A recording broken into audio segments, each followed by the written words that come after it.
গ্রামের ভর দুপুরবেলা একদমই একদমই দুপুরবেলা দেখুন পুরো চক জুড়ে কোথাও কোনো মানুষ নেই। আর গ্রামের দুপুরবেলাটা এরকমই হয়। দেখুন কোথাও কোনো মানুষের দেখা নেই। তবে আমি একটু আমার কাজের জন্য বের হয়েছি, তো ভাবলাম যে আপনাদের সাথে এরকম সুন্দর দৃশ্যগুলো শেয়ার করি। অনেক দিন ধরে আপনাদের সাথে আমার সময় কাজে ব্যস্ততার কারণে আসলে ভিডিও দেওয়া হয় না। আর এই যে দেখুন এই ভুট্টা গাছগুলো অল্প কয়েকদিন হয়েছে, কিন্তু হঠাৎ করে বৃষ্টি হওয়াতে দেখুন দেখুন বৃষ্টির পানি পেয়ে একদম ভুট্টা গাছগুলো যেমন লাফিয়ে লাফিয়ে বড় হয়ে যাচ্ছে। এই যে দেখুন, তবে দেখতে বেশ ভালোই লাগছে। তবে এখনও কোনো ছড়া আসে নাই। এই যে দেখুন এখনও কোনো ভুট্টা গাছে ছড়া আসে নাই। আর এই গাছগুলো গরুর জন্য রাখা হয়েছে। এগুলো একদমই মরে গেছিলো পুরো গাছগুলো, কিন্তু বৃষ্টির পানি পেয়ে দেখুন কতটা তরতাজা হয়ে উঠেছে। কে যেন আবার কেটে নিয়ে গেছে এখান থেকে। তবে যার জমি মনে হয় সেই কেটে নিয়ে গেছে। তবে গত বছর এই জমিগুলোতেও ভুট্টা ক্ষেত করা হয়েছে।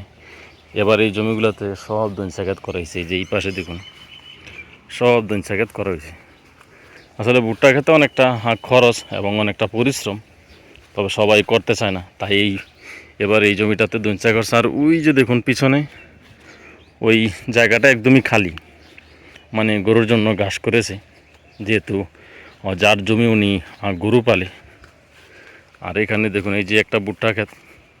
তবে ভুট্টায় অনেক লাভ আছে, কিন্তু সেটা যদি সিজন মোতাবেক উঠাইতে পারে, যদি সিজন দেখা যাচ্ছে যে বৃষ্টি বাদলের আগে যদি উঠাইতে পারে, যেমন এখন যদি ভুট্টা উঠাইতে পারে তাহলে লাভজনক।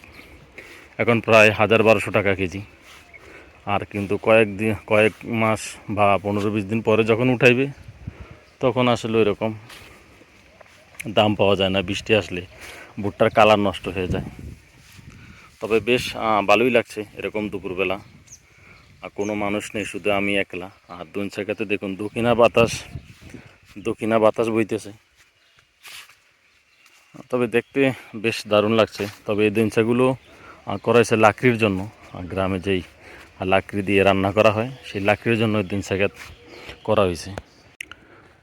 তবে এই দইঞ্চাগুলো প্রচুর ঘাস রয়েছে। এবার গত বছর যখন আমরা ভুট্টা ক্ষেত করেছিলাম তখন এরকম ঘাস হয় নাই, কিন্তু এবার প্রচুর ঘাস হয়েছে। আসলে একজন মানুষ তার যে জমি, মানে যারা এই ভাগ করে নিছে, আসলে তারা মনে হয় 10 থেকে 15 বার নিড়ি দিয়ে ফেলছে। আর বেশিরভাগ এই গাছগুলো হয় এই যে এগুলা, এগুলা আমাদের এখানে জিয়ারির লতা বলে আর কি। এই লতাগুলো এই যে দইঞ্চার সাথে এইভাবে এই যে হয়েছে না, এই দেখুন লতা দেখতে, এই যে দেখতে পাচ্ছেন এই যে লতা, এই লতাটা এভাবে দইঞ্চাকে যখন পেঁচ দিয়ে ধরে তখন দইঞ্চাটা আসলে উপরের দিকে উঠতে পারে না। তো সেই জন্য আসলে এই গাছটাকে বদলা দিয়ে নিড়ে দেয়, বা যার যার জমি সে নিড়ায়। এই যে দেখুন এই গাছটা, কিন্তু গত বছর যখন আমরা ভুট্টা করছিলাম তখন এই গাছটাকে নিড়ে দিয়ে ওষুধ দিয়ে মেরে ফেলা হয়েছিল। কিন্তু এবার মানে এই দইঞ্চাকাতে প্রচুর এরকম গাছ উঠছে, দেখতে পাচ্ছেন।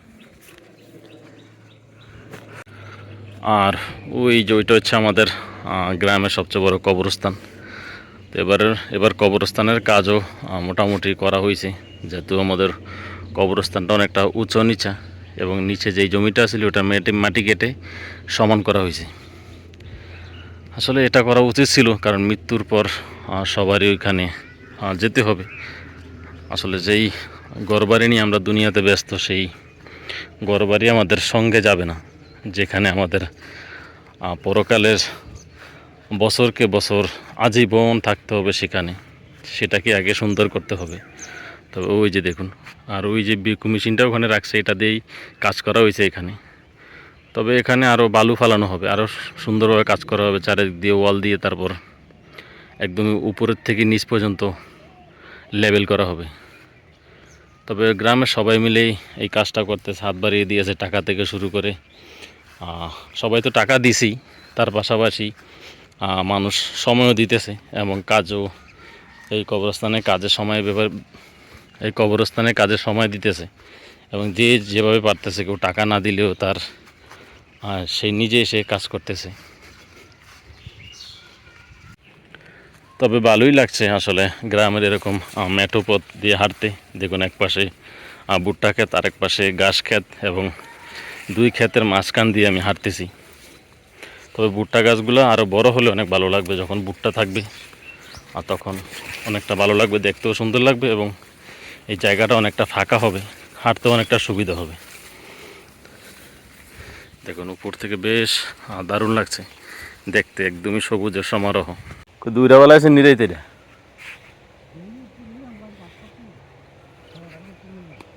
হ্যাঁ, একটু সেবা ফলে নিরাইতেন, রোদটা ফলে নিরাইতেন তখন ভালোই তো। তো আপনারটা দুগে গা দিয়া দইনচা আছে, এটার দিন নাইগে সাবালিটা। হ্যাঁ, আপনি দুইবার বানিয়েছেন? ও দেখুন তরতাজা একটা মোরগ, এটারে রান্না করলে সেই লাগতো। ওই যে দেখুন জমির ভিতরে ভুট্টা গাছের ভিতরে ঢুকে গেছে, এগুলা ভুট্টা গাছের ভিতরে ঢুকে পোকামাকড় খায়। দেখুন অনেক মোরগ রয়েছে, মোরগ মুরগি।